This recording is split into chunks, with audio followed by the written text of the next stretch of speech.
क्या कोई इनकार कर सकता है कि पिछले 5 साल में देश ने आर्थिक प्रगति की है? अब मैं लंबा चिट्ठा गिनाना नहीं चाहता, आपको खुद दिखाई देता है और आप पसंद करते हैं। सबने कहा कि आप चीन गए, आपने जो बात की बहुत अच्छा की, लेकिन यहां आने के बाद नहीं बोल रहे। ये सारा क्षेत्र भारतीय संस्कृति से प्रभावित रहा है, इसकी तरफ हमने ध्यान नहीं दिया। ध्यान दिया तो कम ध्यान दिया, अब पूरा ध्यान देने की जरूरत है। और टुकड़ों टुकड़ों में बटे हुए जो नेता हैं वो इकट्ठे होकर जब तक काम नहीं करेंगे तो काम नहीं होगा। लेकिन कठिनाइयां हैं, हम कठिनाइयों की तरफ से बेखबर नहीं रह सकते। चर्चा में सबको अपनी बात कहने का अवसर मिलना चाहिए, ये भी सब स्वीकार करते हैं। आखिर 5 साल में हमारी उपलब्धियां हैं। अगर आपको अपना दृष्टिकोण देश के सामने रखने का अधिकार है तो हम बहुमत के दल के हैं, सरकारी पक्ष हैं, तो क्या हमको अपना पक्ष सामने रखने का अधिकार नहीं है? नहीं, आप रोक रहे हैं, टोक रहे हैं।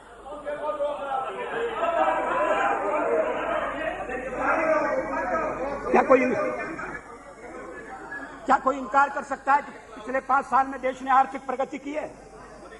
अब मैं लंबा चिट्ठा गिनाना नहीं चाहता, आपको खुद दिखाई देता है और आप पसंद करते हैं।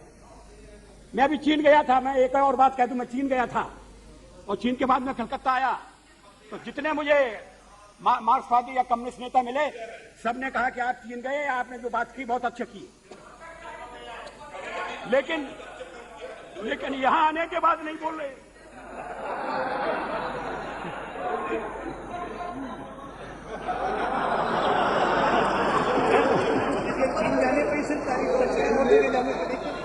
नहीं, अब ये समय नहीं है अंतर्राष्ट्रीय सवालों की गुत्थियां हल करने के लिए।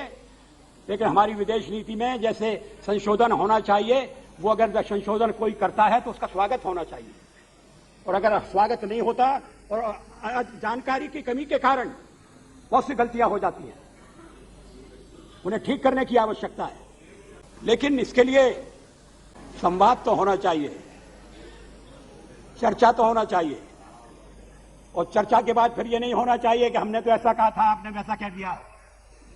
विश्वास के वातावरण में ऐसी चर्चा नहीं हो सकती। मुझे थोड़े दिनों में विश्व के कई नेताओं के साथ काम करने का मौका मिला है। हम ईयू में एक मान्यता के रूप में हैं, हम आसियान में अपना स्थान बना रहे हैं, उनका सहयोग ले रहे हैं, उन्हें सहयोग दे रहे हैं। ये सारा क्षेत्र भारतीय संस्कृति से प्रभावित रहा है, इसकी तरफ हमने ध्यान नहीं दिया। ध्यान दिया तो कम ध्यान दिया, अब पूरा ध्यान देने की जरूरत है। विश्व की परिस्थिति बड़ी तेजी से बदल रही है। पता नहीं हमारे पड़ोस में, मैं अफगानिस्तान की तरफ इशारा कर रहा हूं, किस दिन क्या हो जाए। क्या फिर वहां आतंकवादियों का प्रभाव कायम होगा? जो भी विदेशी मुझसे मिलने आते हैं, मैं उनसे पूछता हूं क्या कर रहे हैं। खाली उस समय फौज भेज देना, आतंकवादियों को हटा देना काफी नहीं है। अब दूसरा ढांचा चाहिए, राष्ट्रीय सेना चाहिए, और टुकड़ों में बटे हुए जो नेता हैं वो इकट्ठे होकर जब तक काम नहीं करेंगे तो काम नहीं होगा। लेकिन कठिनाइयां हैं, हम उन कठिनाइयों की तरफ से बेखबर नहीं रह सकते, और हम अपने को खाली बाखबर रखें और सब सारे देश को पता न लगे और आपको पता न लगे, तो उससे भी बात नहीं बनने वाली है। इस समय सहयोग से मिलकर काम करने की जरूरत है। मैंने पहले प्रारंभ में कहा, फिर कहता हूं कि आर्थिक मामलों में मतभेद रहेंगे, ईमानदारी से मतभेद रहेंगे। अब हमारे कम्युनिस्ट पार्टी वाले मित्र जो हैं वो पश्चिम बंगाल में बदल रहे हैं, धीरे धीरे बदल रहे हैं।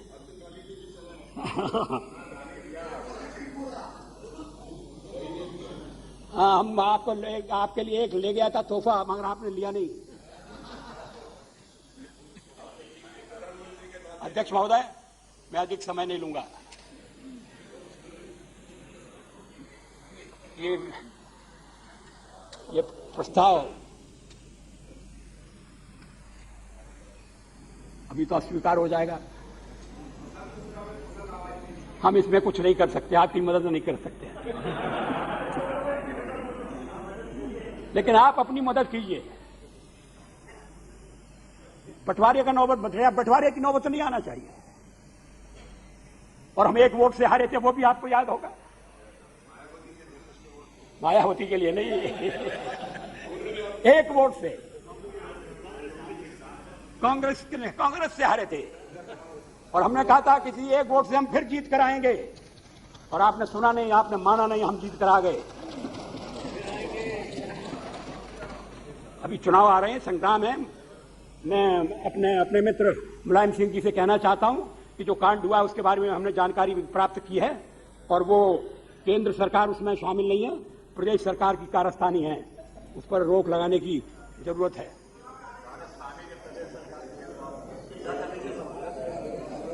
ये कारस्तानी अच्छा शब्द है, इसमें कोई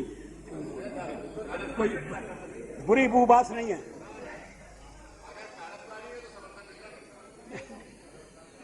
धन्यवाद।